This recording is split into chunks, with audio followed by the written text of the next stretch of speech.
This 17 News at Noon podcast is brought to you by Clinica Sierra Vista. Welcome back to the 17 News at Noon podcast, where we share your news on your schedule. Well, good day. I'm Elena Rusk. We begin with some tense moments at Meadows Field this morning as a small jet was forced into an emergency landing. It happened around 9:15, and according to Kern County Fire, the aircraft's smoke alarm activated in midair. The plane was able to land without incident, and no injuries or evidence of a fire on board was reported. Authorities believe the plane's smoke alarm was faulty. And now to your 17 Crime Watch. 2 children were wounded in a shooting in East Bakersfield early Saturday morning. Bakersfield police officers were called to Monterey Street just south of Niles just after midnight for reports of shots fired. A house party was reportedly going on nearby. The victims, both under age 18, were taken to Kern Medical with what first responders call non-life-threatening wounds. No word yet on what led up to this shooting. Now, if you know anything about this, you are asked to call the police at 327-7111. And officials are investigating the drowning death of a 5-year-old boy.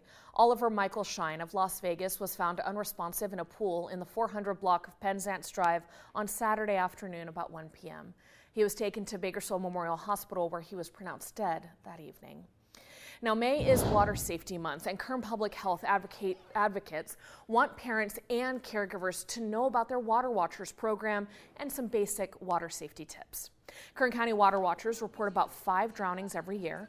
3/4 of those drownings involve a child under 2 years old, and more than half of them happen in pools. They report more than 80% of the incidents took place due to a lack of supervision. So here are some tips to keep those kiddos safe. Keep pool gates locked at all times when not supervising the water. Always keep an eye on kids even if they know how to swim. Designate an adult water watcher who avoids all distractions like cell phones and alcohol, and then rotate that person out every 10 minutes to stay alert and vigilant. Finally, learn how to perform CPR. All right, and now to news from the state Supreme Court. A Los Angeles judge has ruled that California's landmark law requiring women on corporate boards is unconstitutional. The conservative legal group Judicial Watch sued over the law, saying it was illegal to use taxpayer funds to enforce a statute that violates the California Constitution by mandating gender-based quota. The state attorney's general office countered that the law didn't create a quota because boards could add seats for female directors without stripping men of their positions. The state said the law was necessary to reverse a culture of discrimination. And now happening tomorrow, KGET is your local election headquarters, and we are set to host a debate Tuesday for California's 16th Senate district seat. Democrats Nicole Parra, Brian Osorio, and State Senator Melissa Hurtado are in the race, along with Republicans David Shepard and Gregory Tatum. The newly redrawn 16th Senate district includes Visalia, Bakersfield, Hanford, Tulare, Porterville, Delano, Wasco, and Lost Hills. You can watch the debate Tuesday at 7 p.m. here on KGET TV 17 and streaming on our website, kget.com. And then looking ahead to later this week, the Kern County Sheriff's Office will hold their annual Peace Officer Memorial in honor of Deputy Philip Campus and all fallen deputies this week. It is set to take place Thursday, May 19th at 10 a.m. outside the KCSO headquarters on Norris Road. The memorial will feature a roll call of all fallen KCSO deputies and a 21-gun salute. The Sheriff's Office Honor Guard will be there as well. Deputies are inviting the public to join them in honoring these heroes. And the California Highway Patrol will hold their own Peace Officers Memorial honoring 16 CHP officers who paid the ultimate sacrifice. A special tribute will be paid to Officer Scott Merritt, who died in the line of duty on September 10th, 2021 due to complications from COVID-19. This is happening Thursday at 8:30 a.m. at the CHP Bakersfield on Compagnoni Street. That event is open to the public as well.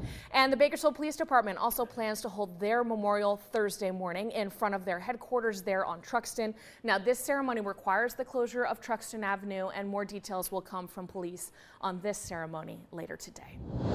Plus, Memorial Day is now 2 weeks away, and organizers are preparing for their annual 1,000 Flags ceremony at the park at Riverwalk. The event is presented to honor, remember, and appreciate those who gave everything in serving our country, while also honoring our current military and our first responders. Flag sponsorships are available at $50 per flag and can be pre-ordered through the Breakfast Rotary website at bbrc.org. The flags will fly beginning at 12 noon on Saturday, May 28th, and will be on display through Memorial Day, May 30th at 3 p.m. Hello, this is Tim Callahan with Clinica Sierra Vista, and we're excited to unveil the Community Health Center of the Future, our comprehensive care center.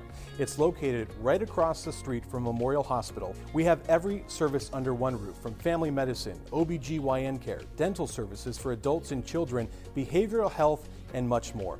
So find your way to better care at Clinica Sierra Vista this year at our comprehensive care center. Visit our website, clinicasierravista.org, for the latest on this project. We'll see you soon.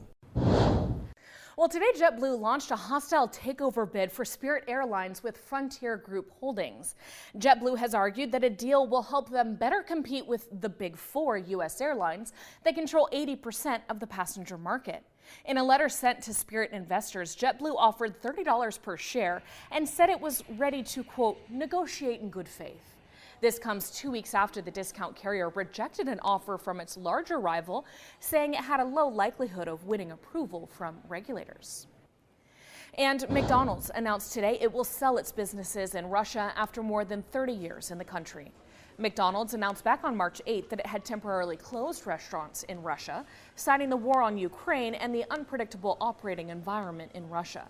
McDonald's president and CEO said in the press release this morning that they are exceptionally proud of the 62,000 employees who work in their Russian restaurants, along with the hundreds of Russian suppliers who support the local franchisees. McDonald's restaurants in Ukraine are also currently closed, although the company said it continues to pay full salaries for its employees there. And now to gas prices, as the national average for a gallon of gas in the U.S. has hit another record high. According to AAA, the average price for a gallon of gas is now at $4.48. Diesel also breaking a new record at $5.56. Some states like California are way above that average for unleaded, with an average of $5.98 reported today. And many California stations have prices well past that $6 mark. Here in Kern County, our average is $5.91. You can find the cheapest gas on our website, kjt.com.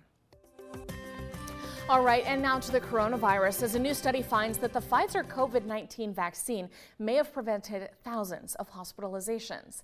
The study, which was sponsored by Pfizer, found that its vaccine prevented nearly 700,000 hospitalizations during its first year of rollout beginning in 2021. The vaccine also prevented 8.7 million symptomatic cases and more than 110,000 deaths. It's also credited with saving more than $30 billion in healthcare costs. The study excluded the impact of the Omicron variant, which emerged in the U.S. at the end of last year. And in health news, Food and Drug Administration Commissioner Robert Califf announced this morning the agency will investigate why it took so long to dispatch inspectors to the Abbott Nutrition baby formula plant in Michigan. In an interview on the Today Show, anchor Savannah Guthrie said that the FDA received the first report in September about a sick baby whose infection was allegedly linked to baby formula produced at that plant. A detailed whistleblower report about alleged safety lapses at the plant came out in October, but the FDA didn't send inspectors until January. Califf suggested the company will announce plans to reopen the plant within the next 2 weeks. Over the weekend, the White House offered formula manufacturers and retailers transportations and logistics support, and working with all major formula producers to boost production, including reaching out to their suppliers to encourage them to prioritize production and delivery of formula ingredients. The 17 News at Noon podcast is a production of KGET and Nexstar Media Group. For more on all of the headlines in today's show, head to kget.com.